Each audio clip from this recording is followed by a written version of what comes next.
And then make sure that this one stays. So shouldn't you, isn't there something that you hit here? Isn't there something that you hit so this stays on the front for everyone? So when if anyone talks in the background, It won't play that. okay. Yeah, exactly. That's correct. Sure. You're not for doing that. Not the videos.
Yeah, that's perfect.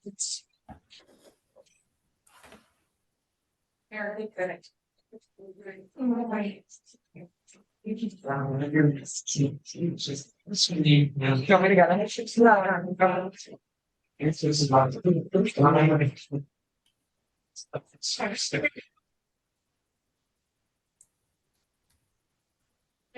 Before we can find the camera, we actually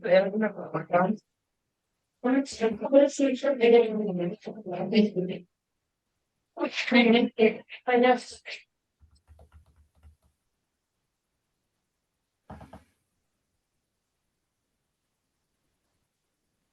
See that.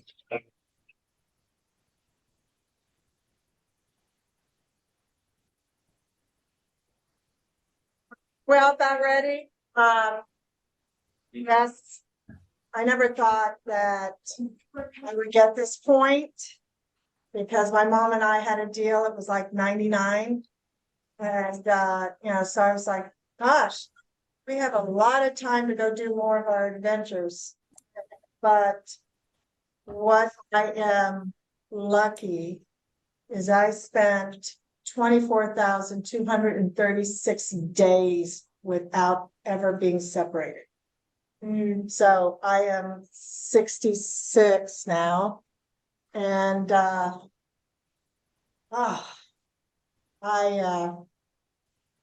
getting used to not getting on. I'd wake up and I have a question because she turned over the gym to me and I'm like, darn it, I gotta ask her quick, I get on and go, oh, she's not here. So I have her fingerprint in my pendant. And I'll rub this and I figure that she will somehow get the answer to me, but she trained me well. I have through the, you know, through the 66 years, I have so many memories that I don't know if a lot of you, when you start, missing a person and the old memories start coming up, literally I'm getting memories in my head, which makes my heart, because you think you lost all the memories. You have not. They're here. And all of a sudden, they start playing in your dreams, playing just when you start thinking about something. So you truly know that they're with you. A story late. Some of you that know Suzanne lately, she loved her hummingbirds. She had hummingbirds in her yard. And I was laying in bed, and for some reason my television says Verizon, it bounces around. And I'm laying there and looking up at the ceiling, and I see a hummingbird. So, and it's like doing all this thing. But she would always try to get me to come over to take pictures of her hummingbird, which she says they're fighting, they're doing all this stuff. It's really cool. Every time I get there, they're doing nothing. And then I leave, and there they go again. We were always quick. We did so much together. We spent a month in Ireland and France. Best trip I ever did.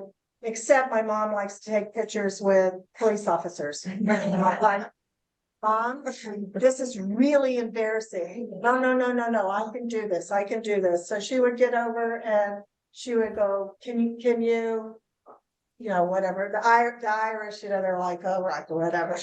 They would do it. But the French police officers, they would sit there and, she would charm them. And I do have a picture. I don't know if it's in in one of the, as we bring it through the picture. But yep, she got those policemen to sit there and take pictures. There was another group, they had all their guns, and I'm like, oh no, I'm not doing that. They'll probably shoot me. So but there was one incident in Paris that we got on the train. And I'm looking at her and she's looking at me and she says, oh hell, we're going the wrong way. She opens the door, grabs my hand as the train is starting to go and jump off. Oh, she's like, we made that one. So, but wherever she went, we went to Normandy, and she was so petite, she's so, beautiful, and we'd be walking and this French man goes, oh, nice feet. I'm looking, I said, Mom, let's get out of here. We had so much fun. What I want to do is, I don't think she ever really realized the impact she had. And I always told her, oh, no. I just taught him gymnastics. I said, no, you taught him a lot of other things. And through she was never in a bad mood. When we would talk, she's strict. She was strict. A lot of you that were coached by her know that she was strict, but she was always positive. When I got down, I'm like, oh, being myself. She would say, Mom, she'd go, Debbie, you have to think positive. Think positive thoughts, and where you want to go in life, things will happen. She was my biggest, I don't know, supporter, I guess you would say, of my pictures. She actually, she was my biggest critic. She was like, hell is that? I thought it was cool. She said, no. Sure. So, or she would say, it's time for our photo shoot. She'd, she's so photogenic. She would just, it was easy. So, I had the privilege. She gave me my first breath, and I was there for her last. It was beautiful. It was my privilege. And I just felt that she was reaching. I had a feeling, well, story. I mean, her mother, her father, her brother, and God help my father when she sees it. My father was there to see her. But in my mind, I feel that she is at peace. I don't feel anything that hurts my soul. When she got ready, and I knew she was, minutes, I held her hand, I rubbed her head, because every day I massaged her. I did the hospice, and I did have, some wonderful people that came over to check up on her. But I did the hospice, I massaged her, and I just went down in her ear, and I said, Mom, I'm ready, and you can let go. And she did within 30 seconds. So, but I did tell her when it's my turn to come get me. So I would like her cancer, her nurses that took care of her for 3 years. Stand up, please.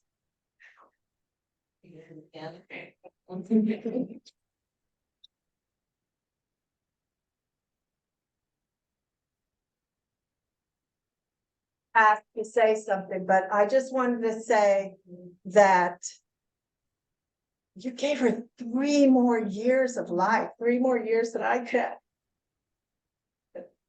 I'm forever here in my heart. I am in awe of you guys, and without nurses, it can happen. You all have heart. You loved her. I'm just forever grateful. And she was always, I know. So it's true. Thank you from the bottom of my heart for what you have done for her. Ingrid, thank you for coming in when I was having meltdowns. You tell me this is what we're going to do. You tell me this is what you're going to do. So thank you. And then Bruce and Reva, stand up. Thank you for coming to the hospital. Thank you so much for being their friends and best buddies. And, John will probably say a few words, but thank you so much for that. Oh, there goes my, and my grandson. It's getting tall. So, thank you, Aaron. Thank you, Callie, for putting together the Zoom. We will see the video after with people with testimonials, and then a million pictures of Pepette and my mother, Suzanne. Millions of pictures. How could she not take a bad picture? She takes beautiful pictures. That's her I was in France visiting, and a cute story. I could talk about gymnastics, but I want everybody that has gymnastics to talk about it. But the picture that you see people here is my mom. When we got to my grandmother, she didn't have any bangs, but we all know that when you do heating, you do your hair, you got to have the right type of plug. She went in and she burned her hair off. And my grandmother thought that was the funniest thing. she was laughing and laughing. And I have just very funny, my grandmother, and we would be both in the bed. Have you ever seen I Love Lucy, where the bed is, they went on a trip and the bed sinks in the middle? So my mom was like, so here pillows, and then we hear this shuffle, and she's going, oh hell, she's here, she's coming. So she comes over and she slaps my mom. She goes, get out of the bed. I want to be in bed with Debbie. And so my mom's like, okay. So she gets all the way, and my grandmother's like trying to, just like I Love Lucy, trying to get adjusted. And then she calls her Pipette, and she goes, back here, help me get out. You sleep back there. So all I want to say is my 66 years from the time I was a child, even though we did a ballet thing and she teased my hairs all the way up to here, which I didn't like, was just truly amazing miracles. She was a wonderful seamstress. She could make anything. Unfortunately, she was a beautiful seamstress. Not unfortunately for her. My grandmother worked for the fashion houses in Paris. So if you know that's other than gymnastics, and my daughter can sew. They spent hours with me. Did not work. And they would go, what is wrong with you? This runs in the family. I go, I don't, I was out climbing trees. So, or taking pictures. No, I didn't take pictures at that time. So what I'm going to do is please come up and tell us gymnastic stories, but I'm going to have my relatives that want to speak first, and then we'll go from there. And I could see like Misty over there writing it down. So thank you out there for joining us. It's been 4 weeks since she passed away. And like I said, I carry her thumb. And by the way, it's her index right finger, because that's her texting finger. So we can text each other. So you want to go next? Sure. All right. Mylan's coming up to talk. All right. Love y'all.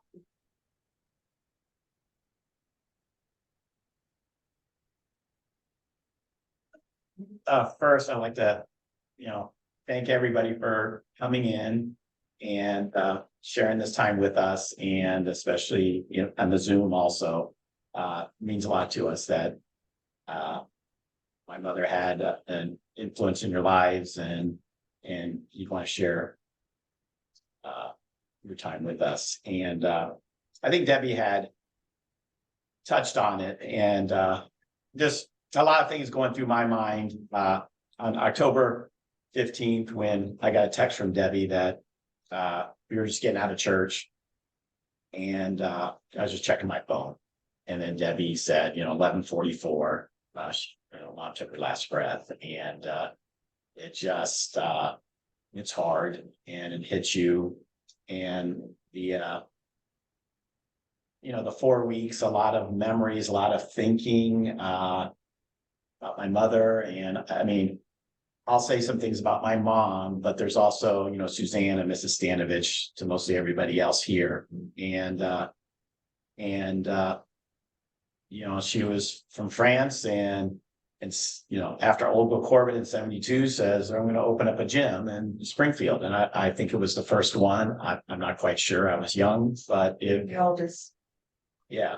And so it's called, Fellines, Northern Virginia Gymnastics Center, home of the Fellines. And that was, the first gym, and started from there, and started, Debbie and my mother were the main coaches, and I was just running around, I had a big leather chair in the gym and a TV, and my mother would leave during practice, run me to my sports. And I was doing baseball and football and playing around the gym a little bit. But there's, that's, I think, my mother's legacy, and, it started there in the influencing of people's lives.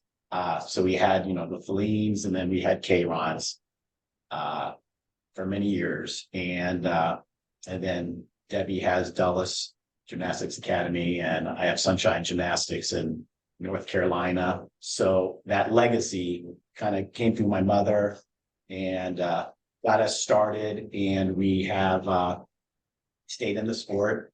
And I was just, thinking gymnastics, think of gymnastics of my mother and the whole situation the last 4 weeks, but I go, that's that common bond that we all have with gymnastics. And I was, just all the stories. I think some people have some different stories, but the gymnastics that my mother started us in, and that, helped us get started, and we went on and coached, influence a lot of people's lives in a positive way. I mean, they're young.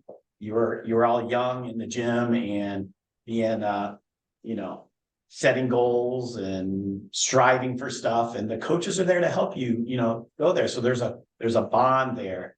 I think is so important that we all have when you know that somebody's a competitive gymnast. That's different. I have sons that were they're in competitive soccer and they're in baseball and they think they're working hard. But it's not quite the same as gymnastics. I mean, gymnastics is tough and it's scary, and it's in soccer, my son rips a good shot and he missed and everybody claps and you miss. Gymnastics, nobody's clapping for a miss. You're on that beam. It's all about hitting, and it's all that you have. Your 7 minutes out there, and can you put it together? And it's hard, and the coaches all help you go in that direction. And it's talking to Joy, and she was reminding me she had the fear in her reverse hex, and I had a big talk with her about it, and she was going over and says, "You got on me about," and I go, but that's coaching. And, I'm sure there's a lot of stories of, your coaches, be it myself or Debbie or mother. And, we were there to help you attain your goals. And everybody, I'm sure, feels like, wow, I'm who I am today because of what, Suzanne or Debbie or Mylan and whatever your coaches, they put into us. And, we were at an Eagles concert the other night, and Heidi and I, my wife, and we ran into a parent that had a gymnast on our team at Sunshine Gymnastics, and she ended up quitting maybe 11 or 12, and had a little rough time. But she goes, you know what she learned at her time, competitive gymnastics has really helped her out, and I really think that's true. And I attribute a lot of that to my mother, and she started it all. She was just said, okay, we're going to do this. And it just grew. And I think right now, Shannon was asking me, how many kids got scholarships from, the fleeing time all the way through to where we are right now? It's over 50. Over 50. Yeah, I think it's over 50 kids that got scholarships. And Full rides. yeah. And there's, different, competing and, the whole walk-ons and whatever. There's a lot of kids that went on and did stuff with the sport, and it really changed their lives, gave them opportunities, and, they did things they never could do. And it helped me out when I was a gymnast and into, what I do now. I just learned a lot from the sport, and I attribute a lot of that to my mother.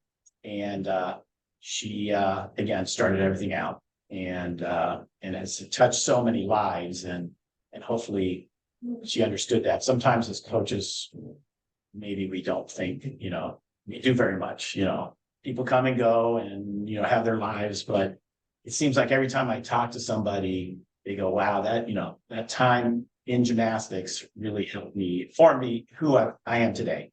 And especially when things get tough, it's no problem, for me to get through that. But, that was Suzanne and Mrs. Stanovich, but Mom, to me, and I have memories before gymnastics because she was my mom, and before we got involved in the whole gymnastic world, and I'm, sitting in that leather chair over at, Fleems or whatever. But there's a lot of memories. Very, very loving mom, caring mom.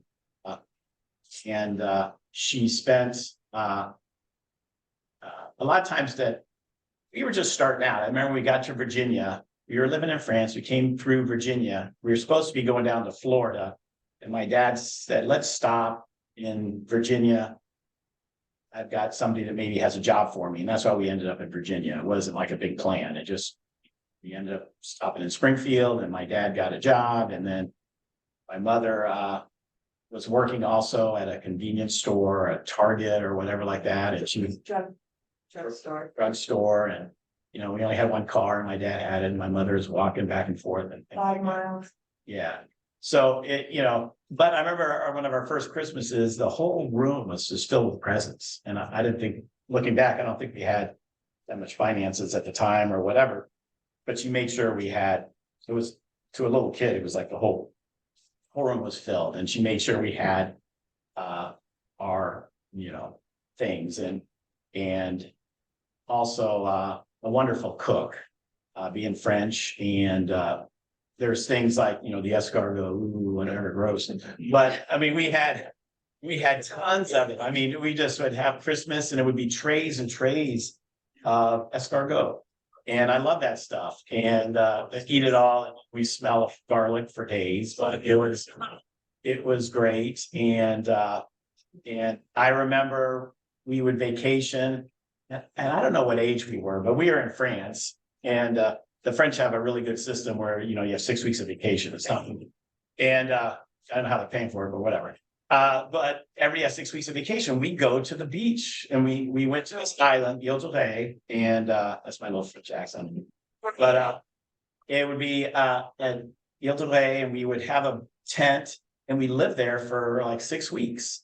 And my grandmother would go out into the, you know, the woods, and we find the escargots, you know, these big snails, and bring them, and then she would cook them up, and then we go to when the water went out, there was the couteau, which is there's these razor knife, you know, but they're inside the sand, and there's these little slits, and you just put a little bit of salt in the slit, and they jump out thinking the ocean's there, and you grab them and you put them in your little carrying case and take them back to Mama, and she's Mama now too, but our grandmother, and she would cook it, everything up, and it was good. We were feral though. We just went wherever we wanted. It was different time. We were running around an island or whatever it is, you know, but it was wonderful. And the early years, and then, you know, before the gymnastics and everything, you know, my mother would just be taking care of us, and, you know, worrying about us and making sure we had enough. And you know, if we had issues with our school and our homework and whatever, and was there to help out, you know, constantly. And really loved us, cared for us, and always wanted the best for us. And was you know, an example of, you know, then she got into the whole business thing, and was an example of somebody that, you know, okay, we're going to do this, and never done it before, but we're going to get it done. And had some rocky times, but would definitely, you know, persevere, and, you know, kind of, Debbie and I have done the same thing, you know, through our lives with different, you know, different situations and opportunities. But I just, you know, miss her, and I really appreciate, you know, looking back, all the stuff that she definitely had put into us that you don't really realize until maybe somebody is gone, and you start thinking about a little bit. And I could see, you know, things in myself that, you know, my mother had, you know, put in there. And I say I miss her, and I appreciate that she's, you know, she was my mom, and that she helped us be who we are today. That's what I'm thinking. Then I'll give it Alicia the next. Okay. So first was as her daughter, and I'm a gymnastics coach. I don't wear high heels. So am I in there right there? Yeah, Okay. you're good. I want to say that My mom had a marriage for 49 years and, you know, she's a loving person. I want to thank John for loving my mom. The past 15 years, she was extremely happy and John adored her. I mean, actually, she ruled, didn't she? But you know, I watched him over the 15 years and it just made my heart happy that her last years were with a really sweet, wonderful man that just took care of her. And I wanted to say the thank you to you, John, separate than my childhood and things like that. So yes, very much, you made her life wonderful, beautiful, and all she had as this theme. Every morning they would say, I love, you know, he would say, I love you, and my mom would say, I love you more. You know, every morning. So I just wanted to include that as its own tribute. Okay, so love you. And I really, really am happy that you were the one that got my mom's heart. And she knew right away, right? And you'll tell all their stories. It was like, you're mine, that's it. You will. We wouldn't. Okay. All right, come on up. And then you're like. Right. It is. Yeah, you gotta talk to see and see them, yeah. Okay. Well, you know, clearly, this is the road nobody wants to go down, right? Push yourself. And nobody in this room wants to do this. That's where we are. So, I've had a lot of support. I mean, I've had support from everybody in this room, from Debbie, from Jeff, from our nurses, from Reva and Bruce, countless people at the gym. So, I mean, like I say, nobody wants to be here, but I'm here and I've had a lot of help trying to get over this.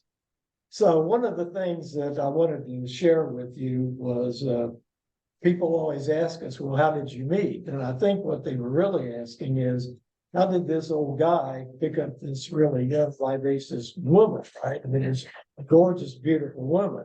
There must be more to it than that. And we used to tell them that, and it's true, that we meet like everybody meets. We met online, right? We were both on a singles network. It was called singles.com. And so I was on there one day and I saw her profile and she was wearing pigtails and with the blonde hair and everything. And I said, are you German? And she said, no, I'm French. And she had listed, I forget how the site worked, but it was basically it was set up for age brackets, you know, and she had listed her age as 50 and I was 67. So that's a perfect fit, right? I mean, this is an idea.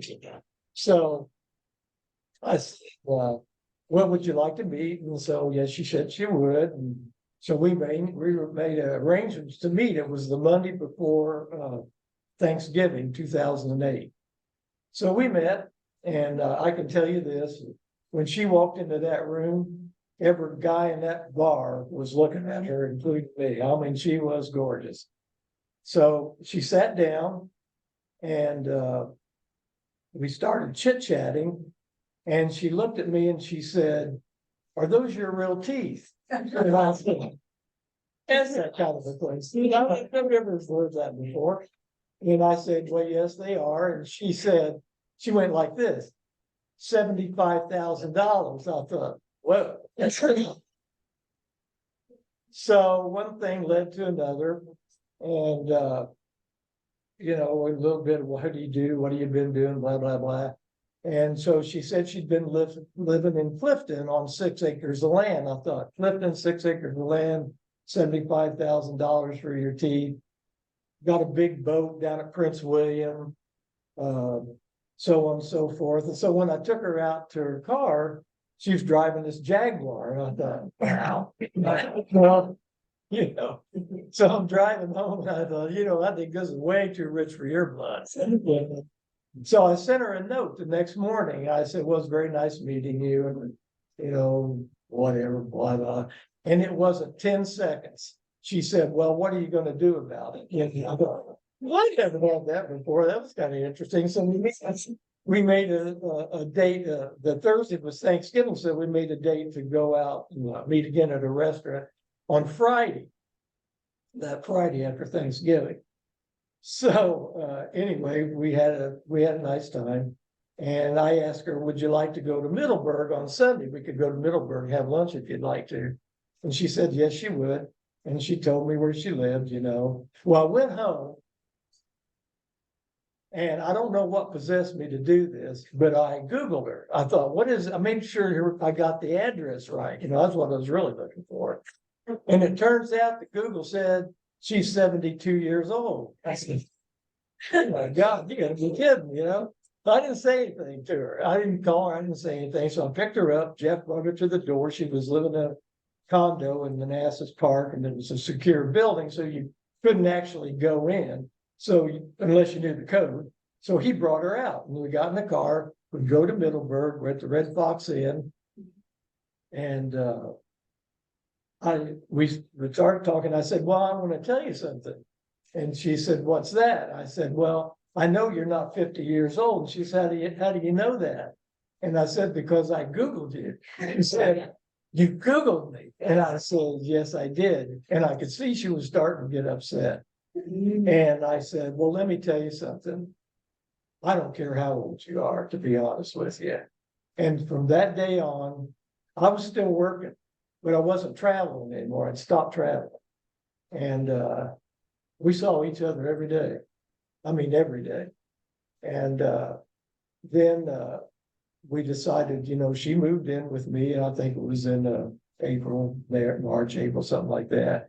And we said, well, we really need to get married. And I thought, well, she's French, and what day would be a good day to get married? And I thought the only day I could think of would be Bastille Day, because I knew we'd never forget Bastille Day. And wouldn't be I wouldn't forget it, you know, and I'm sure she would either. So we got married on Bastille Day, and I got out. I stopped working. Well, let's see, that was in 2009, or it was July the 14th, 2009. And when people would ask us, well, how long we've been married, even when we were going to the hospital, I would say we've been married 14 years, which would be true. But she said, but we've been together for 15 years. She would never count that. She always counted that time in there, you know, which I thought was great. So we did. We never were more than we never spent a night apart, and we never spent more than a couple of hours apart. If she'd go visit Debbie or something, and then on the 8th of November, she had to go to the hospital. That's 2020, 3 years ago. And so then that became a long journey. And so I think I'll stop there. I don't really think there's any more point going into that. We had a wonderful time. But the one thing that I do want to do is, you know, everybody in here is special, right? There's no question about that. And I feel that way sincerely. But I wanted to call attention, like Debbie did, to our nurses. And when she was in the hospital, when they found out that she had cancer, she had started her first series of chemo treatments. And our treatments, I don't know if it's true for all cancer. I mean, there's 1,000 cancers out there, and they're all treated differently. But for her treatment, a treatment was 7 infusions of chemo. And that's 1 a day. So each treatment, it takes 7 days to do one treatment. All right. So when she was in the hospital, of course, she was there. And so she went through her week of treatment in the hospital, and then she got out. But when she was out, she couldn't go back. We couldn't go back to the hospital to do it, but the hospital, Nova, has an infusion center in the building next to it. And so For the next 23 months, we made 182 visits to that facility for chemo. And we used to laugh and say, you know, we see our doctors, but we live with our nurses. We live with those nurses. You know, you go up and go for an infusion. Well, it basically takes you 2 hours. You got to go through the Zofran first, which keeps you from getting sick, and she never did get sick. And then you do the chemo treatment. So that basically takes you about 2 hours to do that. So you get to know the nurses and they get to know you. You know them. You know them very well. You know their kids. You know what their husbands do. They know you. They recognize you. That our nurses, they're angels. They're angels to us. They're angels on earth. And I know we just recognized them a few seconds ago, but I can tell you, I love those nurses and I love you guys. And I want you to stand up again because you deserve it.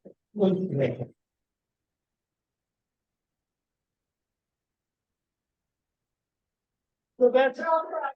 And I could drag this out and tell you about all the things that happened after we had to go to the chemo. We had to go to some other treatments, and we tried them, and the doctors tried, and the nurses tried, and it didn't basically work. So I think I'll end my comments right now, but I can tell you, there's the most wonderful woman I ever met, the most unusual person. Totally unpredictable, as you can tell. Like, who asked you, those your real teeth? That's the first time I did. Probably nobody else ever heard of you. I want to thank each one of you for coming. I mean, I really do. I told her this morning, she's in an urn, she's in home, she's on my dresser, on her dresser, it's her dresser. And I told her what we were doing. I think she knows it. We were coming here to celebrate her life. And she had an unusual life, really a storybook life, if you want to know the truth about it. She lived under Nazi occupation for 4 years in France and had a lot of problems. One year she told me all she got for Christmas was an orange, and that's all she got for Christmas. So times are tough, and she's tough. She's damn tough. And I love her with all my heart, you know. Not only do I love her, she's 100% devoted to her. I wouldn't let her go anywhere if it had to do with her cancer. I would never let her go by herself. And we went everywhere together. We visited hospitals. Even when she went in the hospital last time, I stayed with her. And Debbie and Elise, they came and helped her in her final hours. And so did Ingrid. She came, one of the nurses that we had back there. She came and helped us. So I want to thank you. It's been rough. Probably got more updates coming, but we'll get through it eventually. I've got a lot of support, and believe me, for somebody who didn't think they needed any support, I'm thankful I got it. And so thank you very much.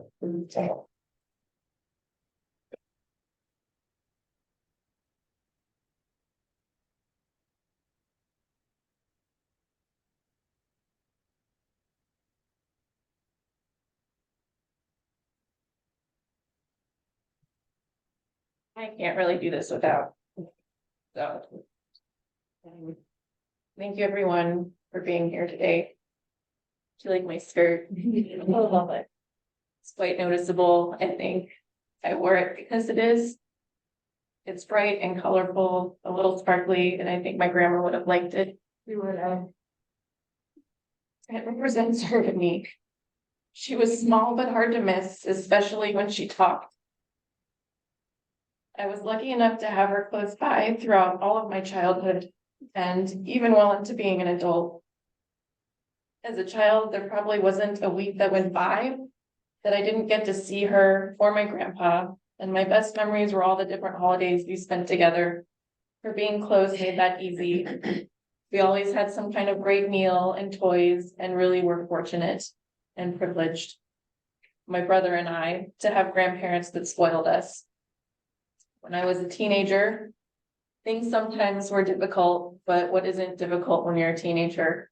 I at least know where I get my stubbornness from. The most important memory, though, that I want to share was a brief one, but it stuck with me all these years because it really gave me a great look into who my grandma was. I forgot where we were going, but we were in a car together and she was talking about her childhood, how she grew up in France and the war, and how everything she did and what drove her was to make sure her family was not lacking. She wanted us to have more than she did. And I remember that and shared that because she was definitely successful in that.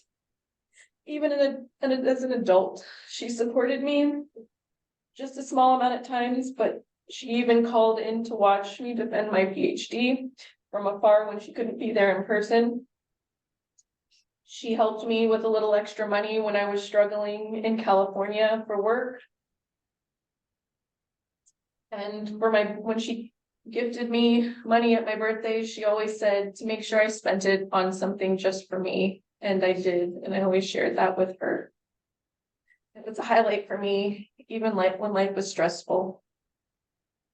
And to me, maybe she didn't always express her love directly, but that's okay. I saw it in her gifts to me, in the wearing of this silly sequined American flag hat she got for me at a dance competition that I just had to have and then just as quickly forgot about, but that she still wore all these years. And the fact that she still has this only cross stitch that I ever made, that I gave it to her, that's hanging on the wall in one of her bedrooms, that she kept a pot that I made her in my high school pottery class too, actually. I found another one today. And the sparkly animal print leggings that she actually just sent me a picture of a couple months ago that she's still wearing, and I bought it for her like a decade ago. I don't know how it still sparkles. I stand up here celebrating all of her life, the bad and the good, and the super amazing, because it all made up her life. And it's all what makes us human and what made her human. And so I invite you all to grieve with me openly and find happiness in the fact that we were part of her life, even if it wasn't in a small way, even if it wasn't perfect, but it was perfect just for us. It was all it needed to be. I love you, Grandma, and I miss you. And I wouldn't be here without you. That I am grateful. Thank you.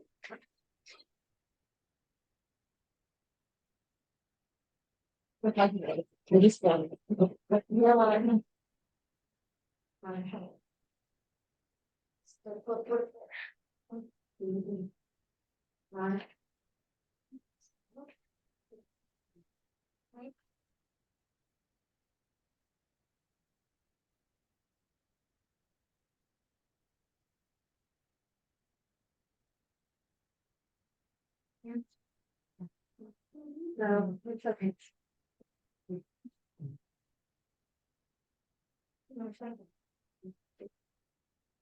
Yeah. I'm Ryan, I'm her grandson.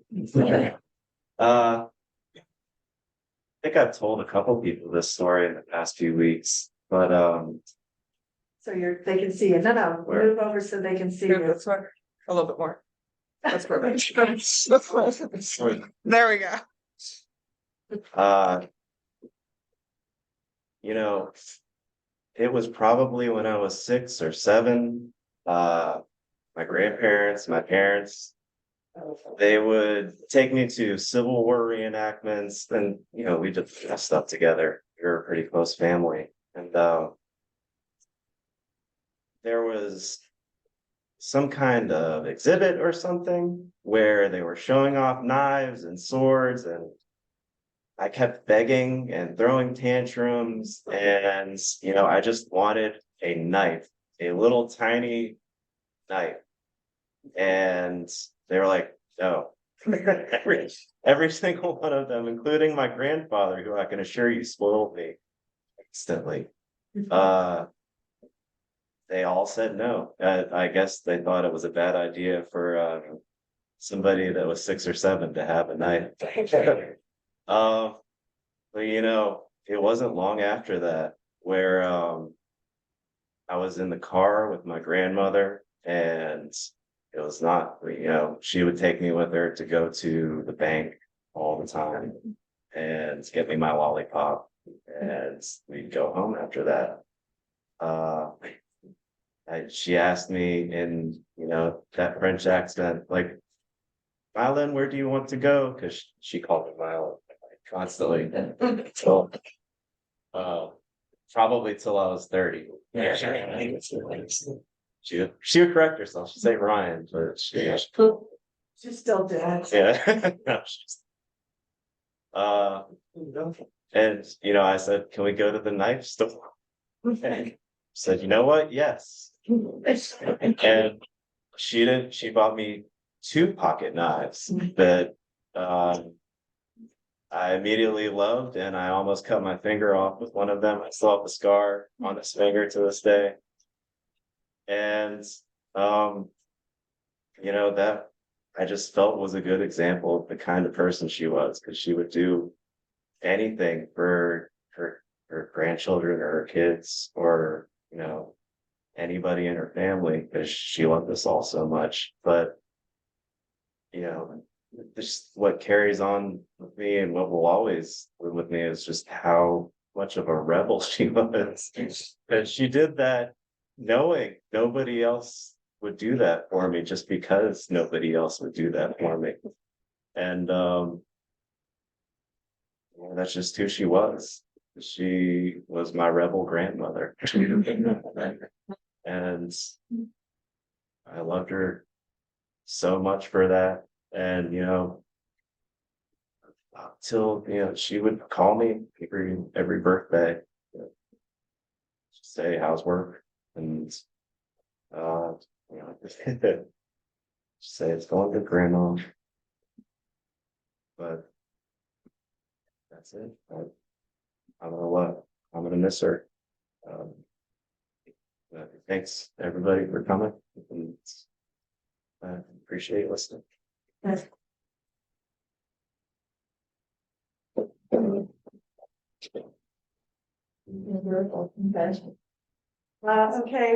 whoever wants to go up.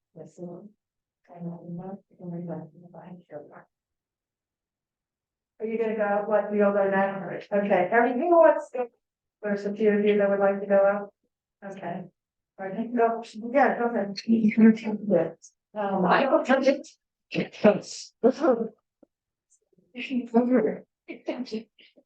Well, she was the original K-Rod, so Yes, before Suzanne became. before Suzanne was Kayla, when it was Kay and Ron Bohr. And From so the she time has that that, I was 8, I walked into that gym, and I think the second practice, Kay called my parents and said, we need to have a meeting.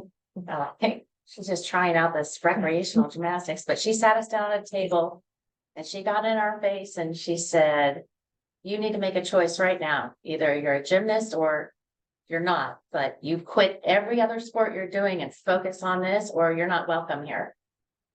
We got in the car. My mom's like, no, oh, not only no, but hell no, no. But I went home and begged daddy, and then was in the gym and till my sophomore or junior year when Suzanne came and bought out our gym. And that was a very rough transition, I think, definitely for me, because at the time, that's a big time in your career as a competitive gymnast. You're trying to get college scholarships, one more year of your high school before you make a decision, and in comes these Stanoviches, and she came from Feline's, which was our rival. So not only were we unhappy that she was coming in, but all these girls we were supposed to be friends with that were the same girls we'd been at meets with our voodoo dolls and our gym bags, and they'd get on the beam like praying but really now we have to be friends with them. So it was a rough start for me with Suzanne, because I didn't really give her a chance. I didn't like her before she even got there. I know all of us in here know her from different periods of her life. Personally, I know her not as a friend, but as a coach in a really hardcore competitive environment. And it was rough, especially with the transition or taken over my gym. So I didn't really appreciate it until I was an adult, the lessons that I learned from Suzanne. I look back and I realized that she made me a better person, but for all the same reasons that I really didn't like her. She was very hard on us, but life is hard. And she actually prepared us all for life outside of gymnastics. Even though I didn't necessarily like or appreciate her as a teenager, I want to thank her for the life lessons that she taught me, and I know of numerous teammates, and instilled in us that have made us all better people, better wives, better daughters, mothers, and me, even a business owner. Thank you for teaching me, Suzanne. There will be people in my life that I have to work with that I might not necessarily like. But I need to check my emotions at the door with patience and grace that she showed us every day. I want to thank her for teaching me to never strive for anything less than perfection.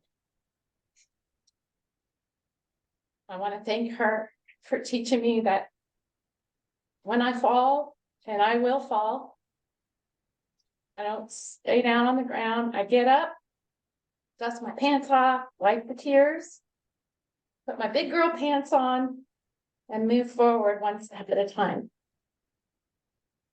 I want to thank her for reminding me daily that gymnastics is not my life. It does not define me. What defines me is what I do outside of this gym. I thank her for instilling the qualities in life that have helped me become successful, like hard work, focus, determination, learning to fail, and teaching me the value of loyalty, team building, empathy for others, and how to keep your morals, values, and the love in your heart, regardless what anybody else thinks of you. Be true to yourself, love what you do, and give everything in life 110% effort. And understand that sometimes life doesn't turn out like we thought, but we become better people from the lessons that it teaches us. But most of all, I want to thank her for putting Debbie in my life.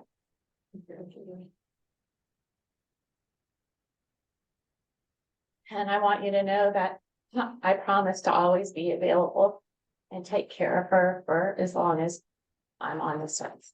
Oh, thank you so much. So that was for me. And I have about 6 pages testimonies from all the girls in the same era that went through the transition. And I said I would read them, and I can, but if anybody else wants to come up, if we have time at the end, otherwise, read them at the end? yeah, All right. that works, or I'll send them to add to your. Yeah. All right, thank you. All right.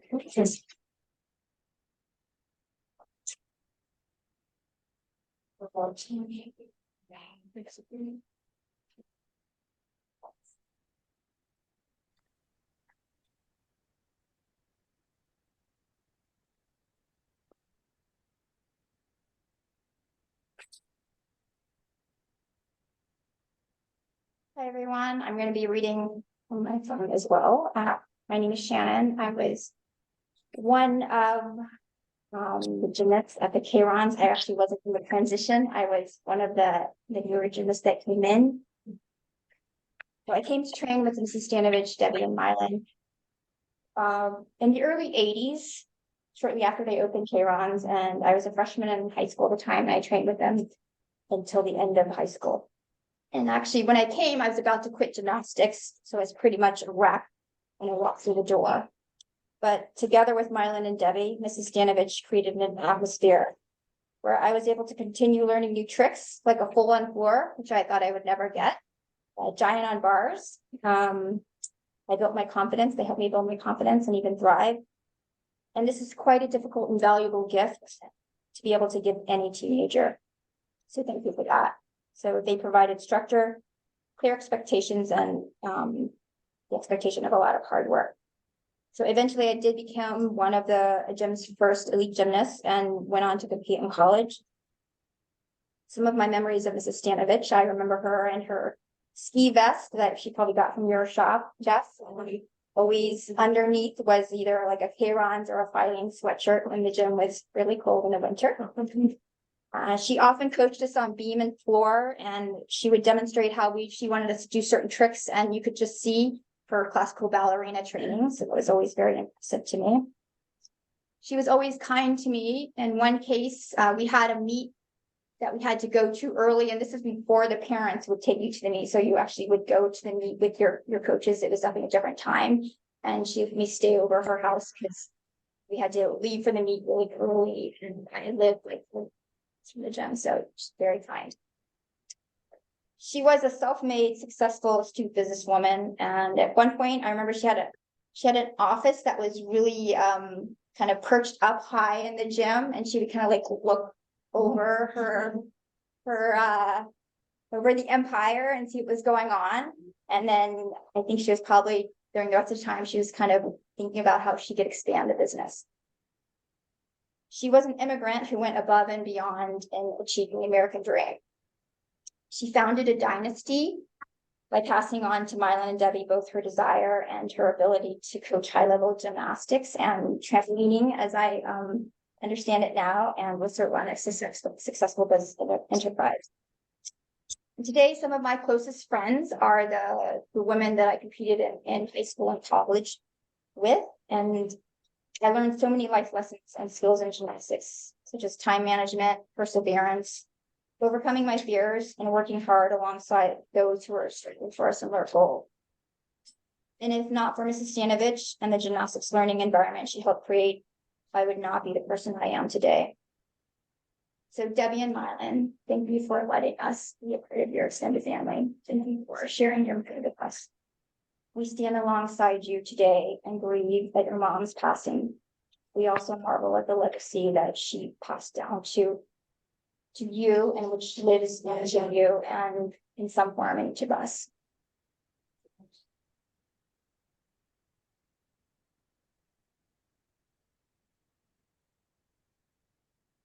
Yeah.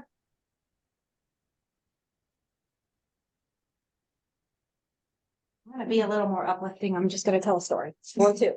My name is Joy Manning, used to be Whitmer.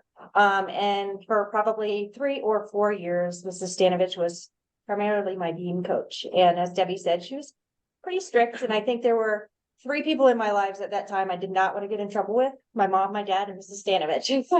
Mylan and Debbie, I didn't want to disappoint, but did not want to get in trouble with Mrs. Stanovich. But I have 2 kind of things that I remember specifically, and I couldn't say anything better than what Misty and Shannon just said. I mean, everything you guys said was spot on about how Mrs. Stanovich affected our lives, and were part of our lives.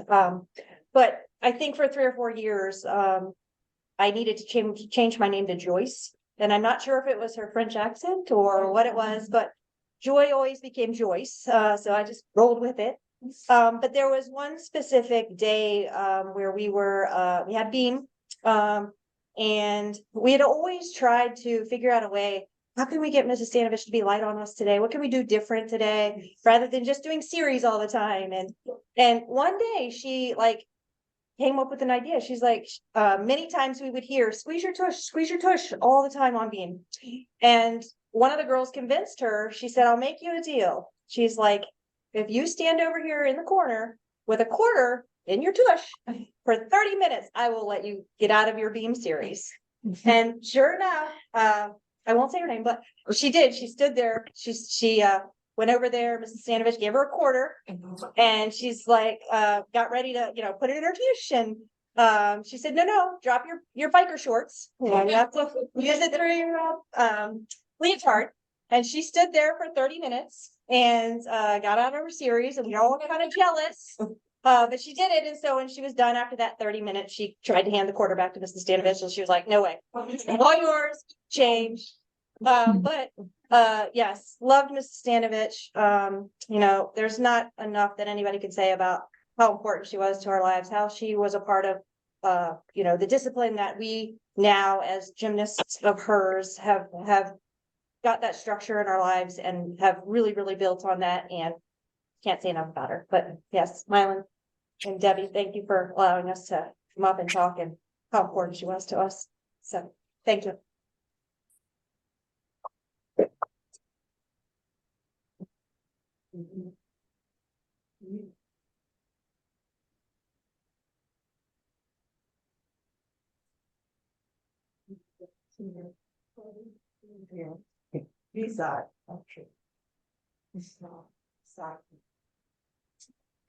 My name is Lynn Ross, and I don't think a lot of you know who I am.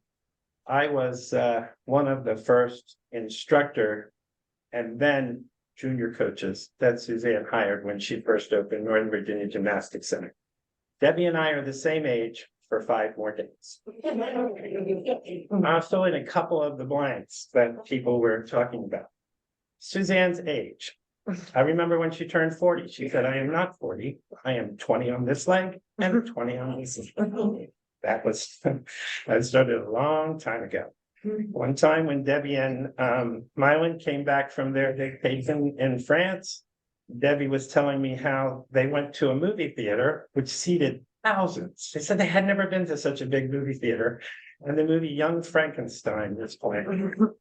She said it was in subtitles, and they were the only 2 people in the theater laughing. They said they felt ridiculous because these other 1,000 people are like, wait, I don't get it. As they went on. So I told Debbie earlier, we were more like a family. I showed up there at 15 and was hired to help do classes, and everybody helped with everything, And one time we were driving to Georgetown. Suzanne had decided she was going to take us to the French Quarter, and her brother was working at, I want to say Rive Gauche, or a restaurant, Cafe Francais. So Debbie and I are sitting in the front of the car, and Mylan and his mother and his aunt Lulu, because she made me practice saying Lulu for 10 minutes on the drive down the GW Parkway. We're driving down the road, and her and her sister in the back, and they are talking in French. And all of a sudden, Suzanne starts screaming in French. And I go, Suzanne, I don't speak French. And Debbie goes, that was our exit. So we had to drive down a couple. And we went to very French portions of the quarter. The cafe only had French on the jukebox and everything. But it was a wonderful trip. We had a great time and went to quite a few things. Mylan was talking about how his mother was taking time to run him to baseball and football. And what Mylan doesn't know, and I do not take credit for this, Suzanne said, Dean, you must get him to stop. He needs to do gymnastics. Okay. She also said one time to Debbie and I both were standing there. I think we were high school seniors, somewhere around there. She goes, Dean, you want your own gym? Marry Debbie. Now, Debbie and I were wonderful friends, and we were together every day of our life, looking at each other like, yeah. It's like brother and sister. And, absolutely. And kids would come from all over to practice at the gym, and some of them traveled quite a way. And my mother was very willing to take anybody in. So some of the girls would come over on Friday night, and they would go home and stay at my sister for the whole weekend and come in for practice. So, and I remember quite a few slumber parties at the Stanovich's house. Mylan and probably 15 young ladies his age singing the record. And it's, yes, it was quite legal then. But there were some wonderful times. And Suzanne really did bring the best out in almost everyone. I mean, she was very tough, and she insisted on what you could do. I remember the year that we competed in the Junior Elite Nationals in New York. Do you remember David and you and I think Tom went along, but he was too old to compete. And yeah, Julie Collins and Ginger Park and all of them. We went up to New York I would have never competed in an elite national meet in my life if it wasn't for Suzanne. But she not only insisted that I go and coach, but that I also participate. And she brought out the best in everyone. At the time that I left Feline's was a very tough time in my life. I was married, we were expecting a child. Suzanne was preparing kids for a big meet. And I ended up going to K-Ron's. And I was there for about a year and a half before I moved to Pennsylvania and opened my own gym. But Suzanne was the one who laid the groundwork with what you need to do, how tough you need to be, where you need to be. And she was great at that. And it took a little while to realize that, but it certainly helped a lot immensely in my business. I ran a gym for 44 years. I actually just sold it at the end of April. I am still judging women's gymnastics, but almost all of that I owe to her. Thank you.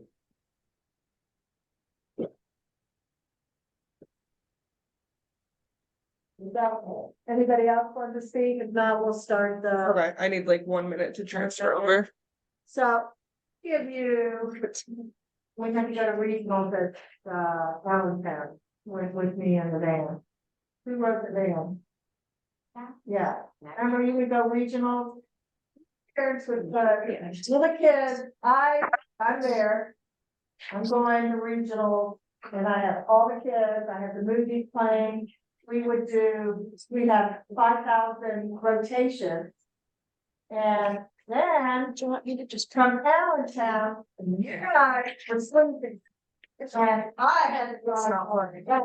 Stop at Maryland Center.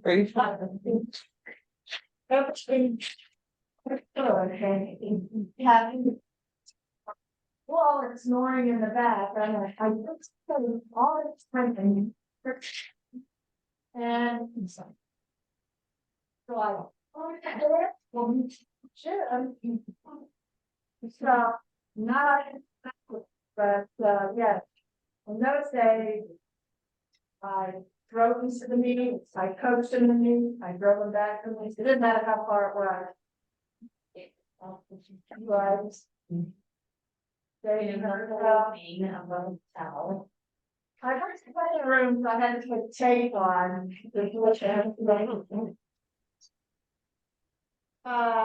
Hawaii. What the heck was me flying from the top floor to the 13th floor balcony? I didn't know that. Then we had Tanya and Sherry receiving the house. And Jeff. And I hear later, oh yeah, they're out playing all night long and so yeah, Hawaii was fun, but I found out about climbing out of balcony about how much over at the reunion. This is what they were on the reunion. If I'd known that, I would probably get passed out and seizures. So, but yeah, we did have a wonderful time. We had we had fun stuff. I did the film festival there. And we have all our stuff. Well, one thing you don't do is you don't hold a mat and then put a book was on pasta. Because when you catch and you get the wind, the board goes flying out of the truck and goes over. Luckily, I don't know how we were lucky.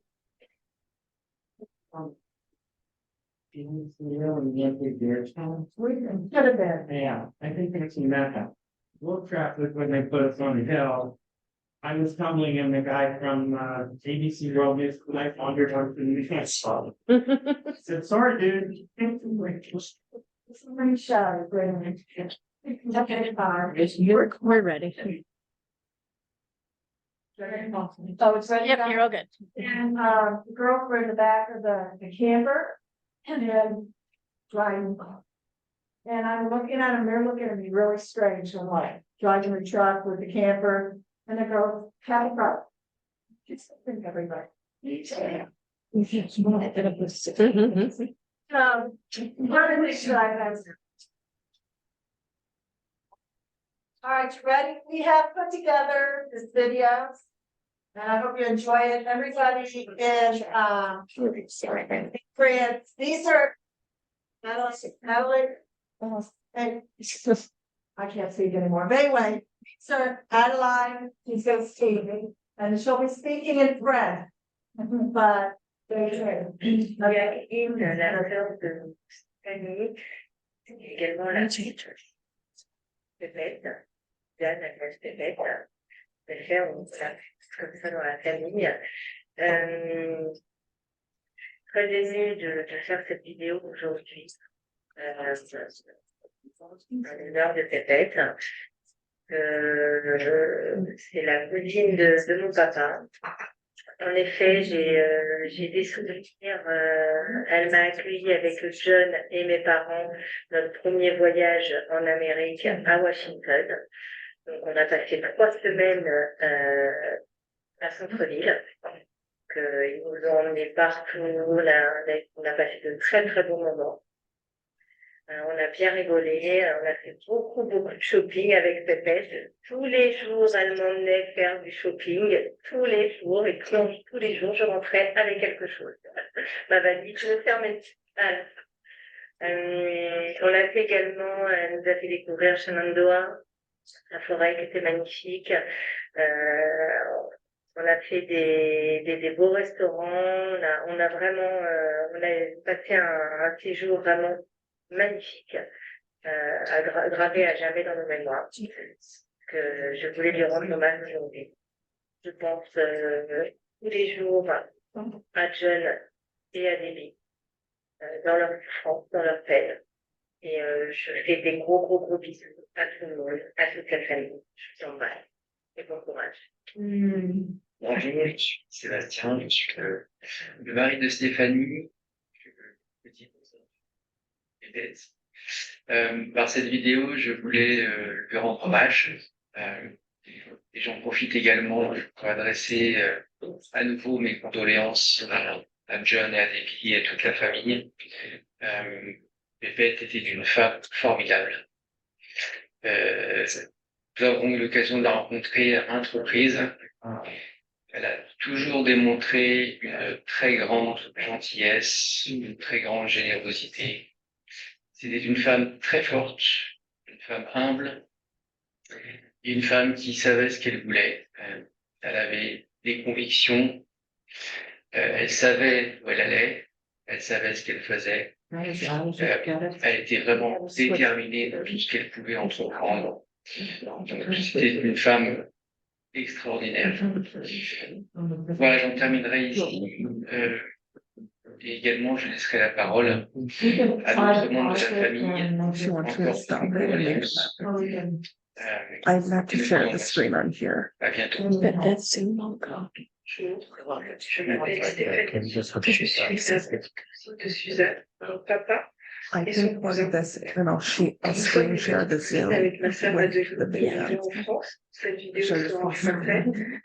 En hommage à Suzanne, nous souhaitions, nous les petits cousins et petites cousines, rendre hommage à sa mémoire par quelques mots, par cette vidéo avec quelques anecdotes. Alors pour nous, Suzanne, tout d'abord, c'est Pépette dans la famille. C'est ainsi qu'on l'appelle, Pépette. J'entends parler pour la première fois de Pépette quand je suis petite, dans les mots de ma grand-mère. Ma grand-mère nous raconte que nous avons une cousine américaine qui vit aux Amériques, très belle, une danseuse. C'est ainsi que j'entends parler pour la première fois de Pépette. Ensuite, à l'âge de 30 ans, je vais qu'un séjour avec le mari Sébastien aux États-Unis. Nous avions prévu d'aller à New York pour le jour de l'an. Une tempête de neige nous contraint à être bloqués à Washington et c'est là que je rencontre Pépette, la fameuse cousine. Pépette nous vient tout de suite en aide et nous envoie un taxi avec John. Ils nous accueillent dans leur maison. Nous sommes bloqués à Washington. La première image que j'ai des États-Unis, c'est John et Pépette dans leur salon avec une coupe de blanc. Je me rappelle qu'elle nous a nettoyé nos affaires, qu'elle m'a prêté du make-up. Je ressemblais le lendemain à une petite poupée russe. On a bien rigolé avec ça. Et nous avons pu poursuivre notre voyage à New York grâce à eux. Voilà, donc le jour de l'an à New York. Ensuite, après cet événement, nous nous sommes revus plusieurs fois à l'occasion de Noël, de période de Noël. Ils sont venus en France. Plusieurs fois, nous avons pu partager une paella, des restaurants Pedralta. Et oui, Pépette adorait les fruits de mer. Ça, c'est très connu. Euh, les crustacés, les huîtres, et plein de photos et plein de moments que nous avons partagés avec elle en famille, avec mon papa, donc qui était son cousin, ma maman, ma sœur, ma fille et mon mari. Quand ils sont venus, donc ils m'ont vue enceinte, ils ont vu grandir Charlotte d'année en année. Et puis ils ont pu assister aussi à notre mariage. Ils nous ont fait ce plaisir de venir à notre mariage. C'était un très bon moment à partager.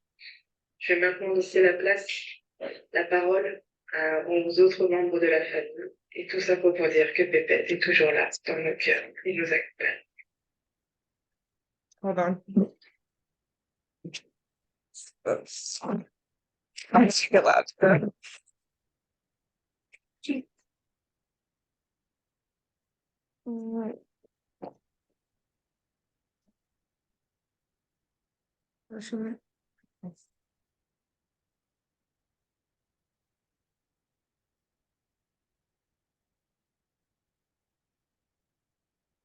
Jacqueline, la sœur de Stéphanie Valerie. Yes.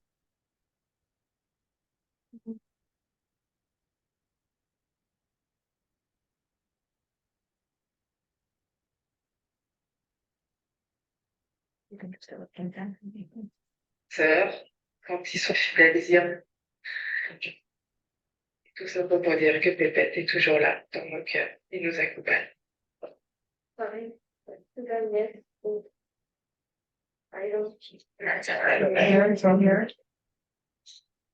It's just the way that she recorded it. It's super low. People in Zoom here? Yes. It's sharing a screen. Yeah, they can hear it well.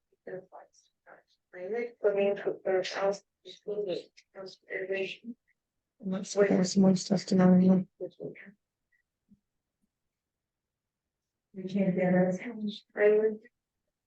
We're also gonna upload this onto YouTube for you as well. This will be uploaded on YouTube also. So we're going through 3 different things. Yeah, it's.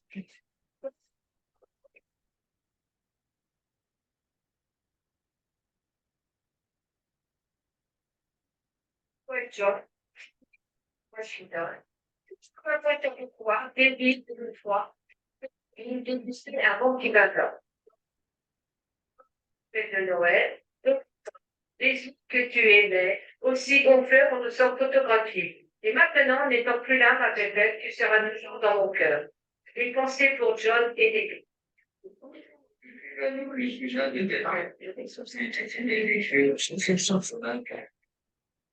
Ma tristesse termine.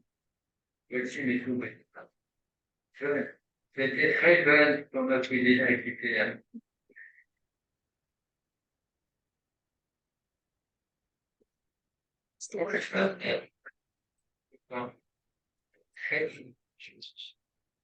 J'étais retraité, François travaillait, j'ai fait des débuts comme le temps.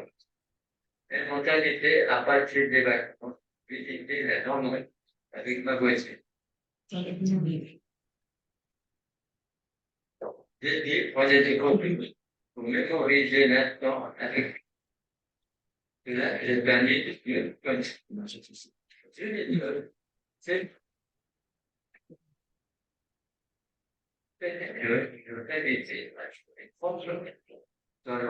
I'm gonna still and then just play the video and I'm gonna stop this soon. Because it's coming through to. Yeah, because I'm. You want me to stop, Deb, and go to the video? Yeah, just. Okay. Sorry.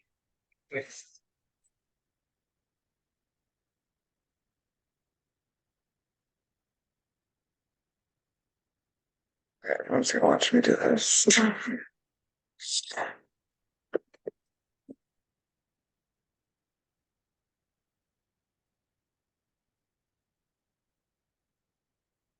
People are watching.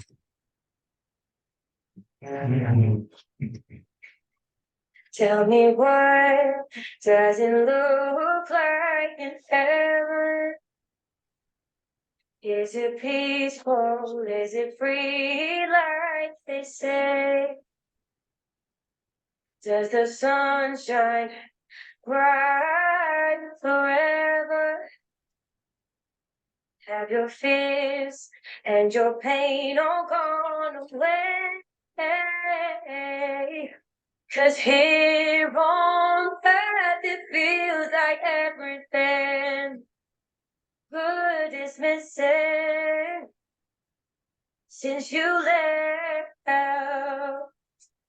'Cause here on earth everything's different. There's an emptiness. Oh, I hope you're dancing in the sky. And I hope you're singing in the angels' choir. And I hope the angels know what they have. And I bet it's so nice since you were Christ. You'll be dancing in the sky. Tell me, what do you do up in heaven? Are your days filled with love and light? Is the music, is the straight and adventure? Are you happy? You more relaxed? 'Cause here on earth it feels like everything good is gone. I hope you're dancing in the sky. And I hope you're singing in the angels' choir. And I hope the angels know what they have. And I'm surprised since you were right. You'll be dancing in the sky, dancing in the sky, dancing in the sky, dancing in the sky. I hope you're dancing in the sky, and I hope you're singing in the angels' song.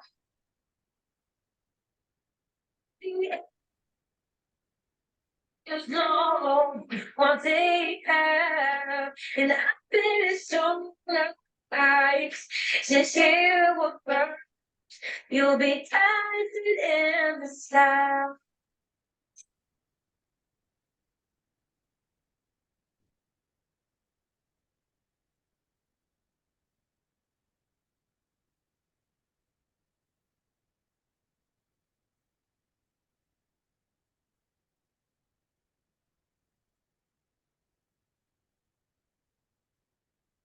Perfect outside, it's like God let me down on the weather.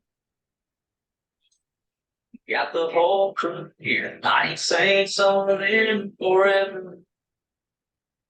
It's one of those things we keep and stop and take it in, kind of things. It's a small everything's just right.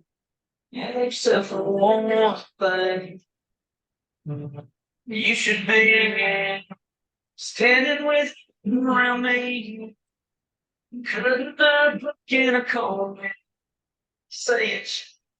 Hey, all it's sure been a good year. It's one of those moments.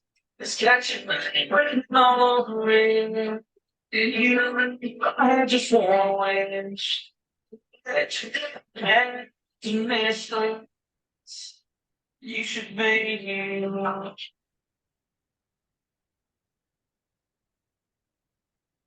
You'd be taking way too many pictures on your phone. Showing them all to everybody that you love back home. Maybe some you don't, yeah, they say I'm a better place. I want to be to the point like I say, you're on face and shit. Standing for you.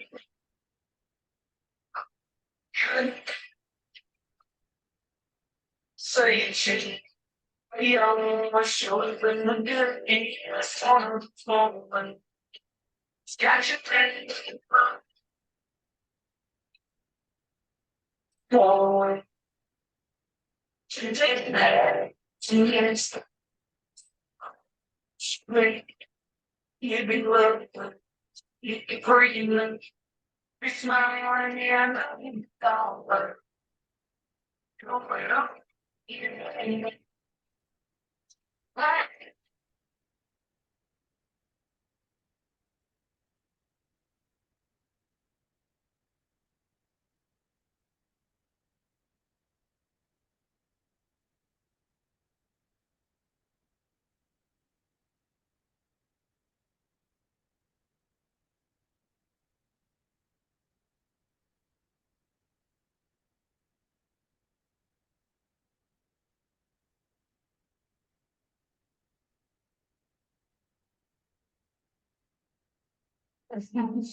Should be.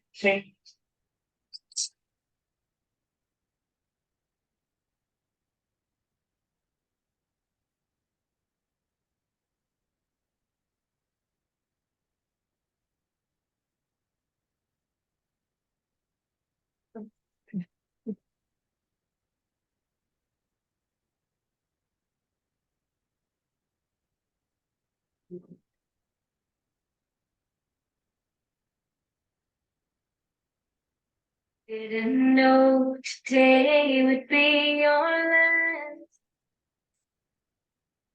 That I'd have to say goodbye to you so fast. I'm so numb, I can't feel anymore. Praying you just walk back through that door and tell me that I was only dreaming. You're not really gone as long as I think. There will be another picture around the throne tonight. Love lives on inside me, and I will hold on tight. It's not my coincidence. Only God knows why. I'm just jealous of the angel around the throne tonight.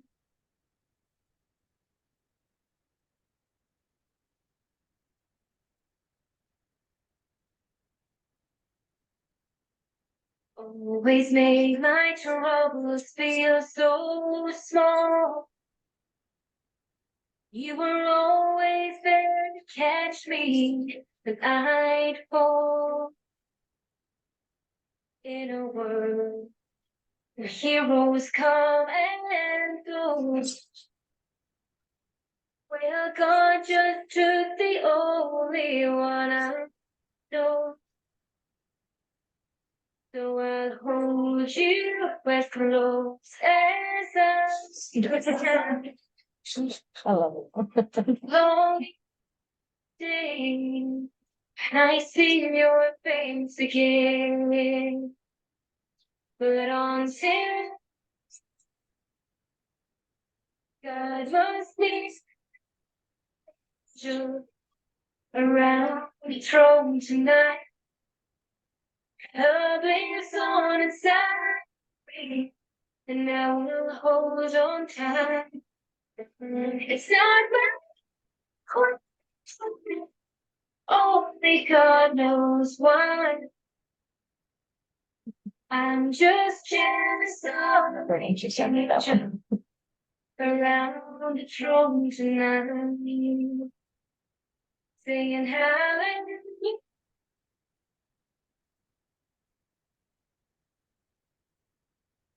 Hallelujah.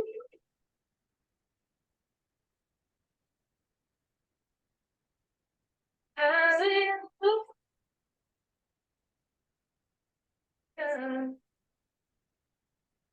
I'm just jealous of the angel. Are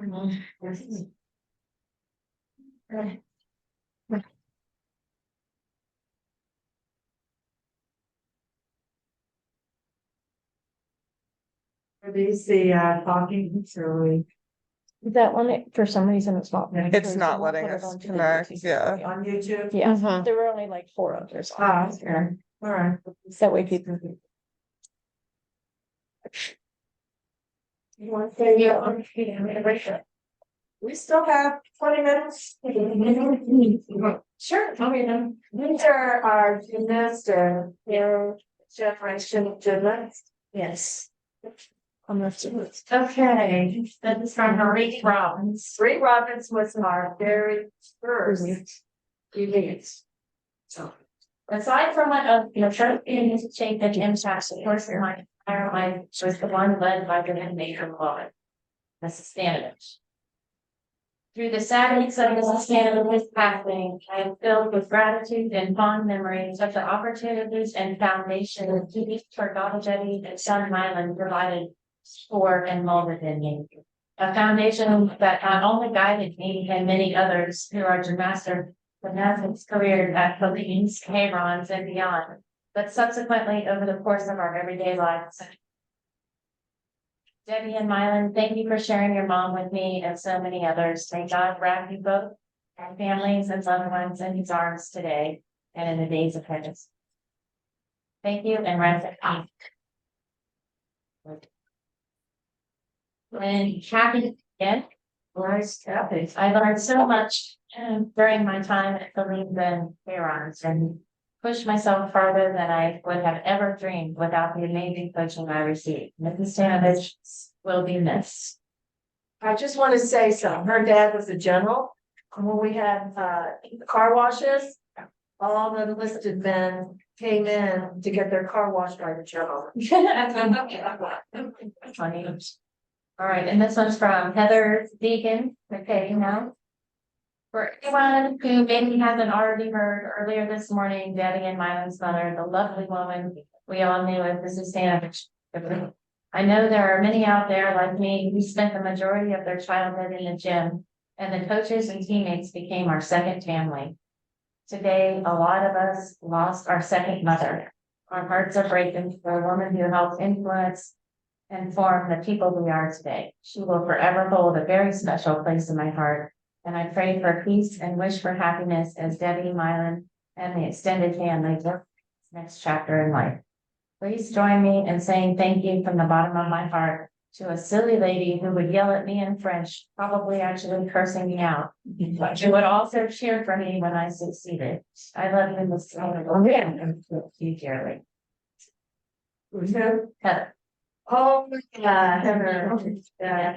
And then Sonia commented on Heather's. Oh, I was typing almost the exact same thing, Heather, if that was beautifully put. She was one of a kind and lived every day to the fullest. She seemed to get younger as we all aged. I haven't figured that out. And spirit seemed to work like Benjamin Button. I am sure she was greeted by so many in heaven. For the record, I know she was cussing me out in French and I deserved every word of it. She was always there to be our biggest supporter and help make us better versions of ourselves. Debbie and Mylan, so many hugs and prayers to you both. I'm sorry. And then this one is Michelle Weeks. okay. Thank you for sharing all these lovely words. Many wonderful memories of Mrs. Stanovich at Eileen's gym. Sending love and prayers to Debbie, Mylan, and your entire family. And this next one is from Kathy Ripley Dinaway. So Kathy is the daughter of Anne Ripley, who we lost A few years ago. a few years back, She yeah. was like that. And was my high school gymnastics coach, where Debbie was my private club at the same time. So Kathy wrote, I am sad that I am unable to attend this celebration today.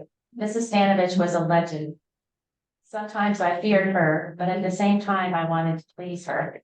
I was a better person and gymnast because of her encouragement and support. We are sending our love to Debbie and Mylan. You both were her pride and joy. Rest in peace. Rest in peace, Suzanne. And then this next one's from Susie Bohr, who is Kay Bohr's daughter. She's a So you can sweetheart. see how like the love of gymnastics has just been passed along from generation to generation. So Susie says, please accept my condolences for the loss of your mother, grandmother, coach, and friend. Suzanne was a dear friend to so many. Her contribution to the sport of gymnastics will last for years to come, both nationally and internationally. My mother met Suzanne in Springfield, Virginia in the late 60s, early 70s. Mom and she both shared a passion for dance and I believe that we're all inspired by a mutual love for creativity. Suzanne would go on, along with her family, to reach goals in the sport that others could have only dreamed of. A life well lived. On behalf of myself and my family, please accept our sincere condolences. Tell you about Suzanne and Tabor. They love each other, but boy, did they argue on the telephone. I don't get it. I can't relate. Don't just say, talk to her. Well, we like each other. This next one's from Christy. Yeah, she's sweetheart. I switched gyms to Carons in middle school, high school years.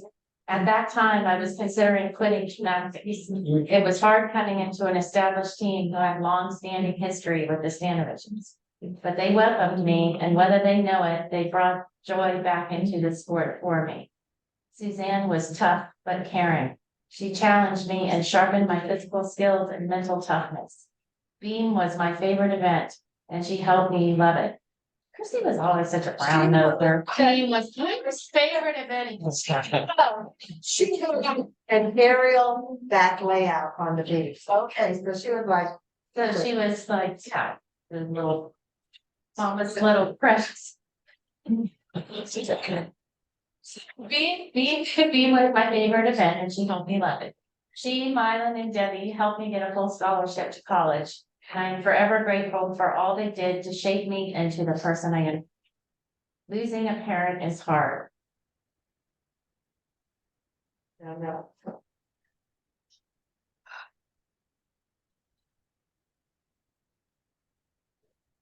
We love you, Debbie and Mylan, and all of our thoughts are with you today and in the years to come. Thank you.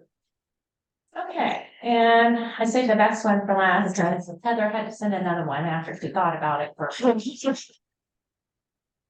this is the one she asked me to read today. okay. I have known the Stanovich family for almost my entire life. My older sister Kathy went to Carons when I was only 5 or 6 years old, and Filene was always at the same competitions. Fast forward 3 years, and Kathy decides she wants to switch gyms and become a Filene. Being a typical younger sister, I wanted to do whatever she did. So my mother enrolled me in classes since we were at the gym anyway. My love for the sport is instant. I spend from 9 to 17 years old, minus a year-long relocation to Tampa, spending 4 to 7 hours per day, 7 days a week in the gym. Crazy. And most of this was about an hour drive each way for practice. Gymnastics was my life, and the coaches and teammates became family. Summer practices at Helene's were hot. All doors open, fans blowing, and the vinyl floor would get slippery with sweat. We endured those days, and we were grateful for the water fights Mrs. Stanovich would occasionally let us have. Over and unders for conditioning were often a given. And Mrs. Stanovich worked her hardest to turn me into a flexible gymnast, doing over splits between 2 vaulting boards. Words to sing it out there. I think we all groaned when we ran through the junior elite testing drills, but none of us considered saying no. Mrs. Stanovich may have been petite, but she could be more intimidating than the Incredible Hulk. She took a chance on me letting a class 3 work out with class 1s, and I hope she thought I didn't let her down. There were many days when Missy and I would get rides to her house so our parents didn't have to drive so far. We loved riding in the back of the truck and playing on the rope swing. And do you guys remember that time we had a bat in the gym? I don't think I've ever seen Mrs. Stanovich move so fast. Eventually, Mrs. Stanovich took the opportunity to purchase our rival gym, K-Ron. This meant combining two teams who had spent years viewing the other as the enemy. This was no small feat. I remember our first practice as a blended group. As we sat on different sides of the floor and could barely look at each other, Mrs. Stanovich told us that we were now one and we needed to learn to support each other. In times, we did grow to do that and more. With her leadership, we developed into a family. As many who were part of that Karon's era know, I was no fan of the balance beam. Stanovich saw potential and she pushed me, and often I drove her to yell at me. On my bad days, she transitioned to yelling in French, and that's when I knew I really went too far. Only a week before my senior year was to start, my father received military orders to move to California. We were leaving in 3 days. I went to practice the next day and I said nothing. I couldn't figure out how to say goodbye after a decade. Turns out my mother had called the gym ahead of my practice. And when I arrived, Mrs. Stanovich walked up to me, wrapped me into a big hug and just let me cry. It wasn't a coach's hug. It was a mother's hug. I have and will never forget that.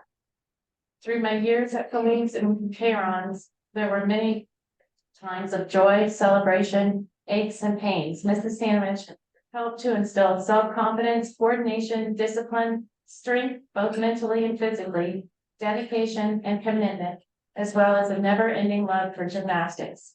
She is with me every day, and I miss her dearly and love her always. I gotta get her. With my mom's legacy and what she taught me as a coach. This weekend, my athlete of 6 years who had to, in January, had to go back home, but did find a club that she could drive to, but she boarded for 6 years. She could not find another boarding family. Just got second in the world on double mini. Very 12 So very proud of her. You know what my mom taught me, I taught Aaliyah, and she was probably a reincarnation of my mom because she was about as tough as they come as an athlete with a temper. But she took what I taught her, what my mother taught me. You know, she was bawling her eyes out when she had to go home, but I said, you know, you'll be fine. She's 19, but she had some circumstances where this weekend that they were not quite into her, and we just simply said, just show them what you can do. You know, get out there and show them what you can do. So in TNT, you have prelims. She came out first. Then you have the top 16, then top 8, and then you want to make the top 4. And one girl's not going to get the medal. And I put it on I think I put it on Facebook, but she literally, on the top 4, you only get one jump. She landed with no wobble, and she's just crying. And yeah, it was a beautiful moment, you know, and, you know, like her present coach did text me and say, congratulations. And I said, congratulations to you. And I told her, I said, sometimes it takes a village to build that champion athlete. It's not just one person. It's not just me. It's the legacy of my mom. And it's also the legacy of whoever, you know, worked with her. She had a coach before she had me. And I made sure I called her and said, aren't you proud? And she just was crying. And she said, yes. And I had other coaches, that called me to congratulate me that were at Worlds. And even when I could not go to one of the national competitions where I sent my other, she was also the first US girl ever to compete a triple back on double mini. So of course, everybody is videoing and sending to me. You know, so, yes, and I attribute all that to my mother. So, all right, that's all. I'm done.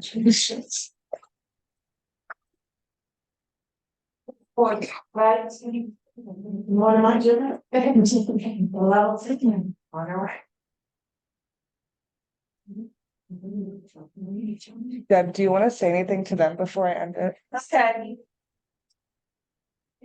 Thank you, everybody. I don't know who else is watching. Thank you so much. And I hope that, well, you have wonderful memories of my mom. And, it will be on YouTube. So if it didn't go through, it'll be on YouTube. My hair looks pretty good. Okay.